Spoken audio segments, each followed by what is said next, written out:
Okay, this is part 2 of the review for the book Magellan's Terrifying Circumnavigation of the Globe by Lawrence Berggreen. Alright, I'm going to take back up at the Strait, where Magellan loses San Antonio to mutiny. They just kind of ditch him and go back to Spain.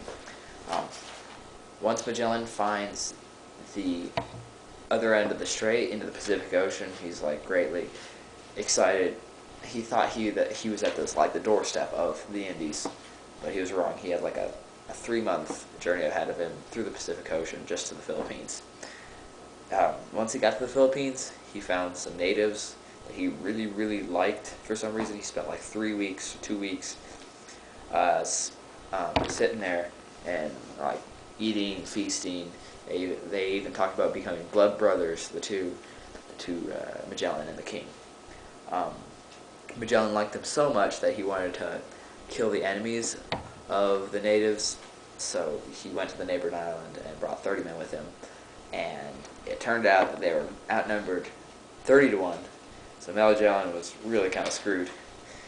He ended up being hacked to pieces and everywhere in the water, not exactly pleasant.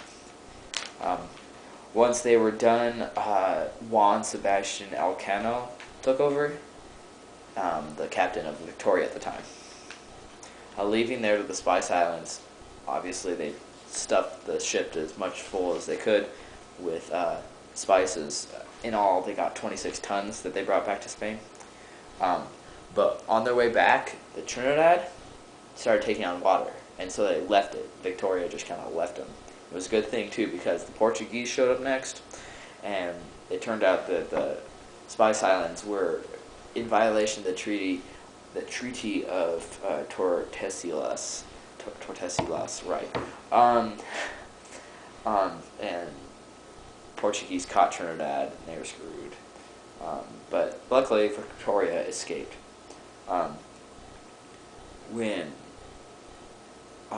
And Victoria just made the journey down and around Africa and arrived in Sevilla in Spain on September 10th, 1522.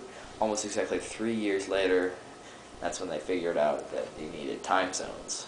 I was happy for them. Alright, that's been my review of the book Magellan's Terrifying Circumnavigation of the Globe Over the Edge of the World by Lawrence Berggreen. Thank you very much. Oh yeah, and normally I would say I'll see you in a week, but I'm never doing this again.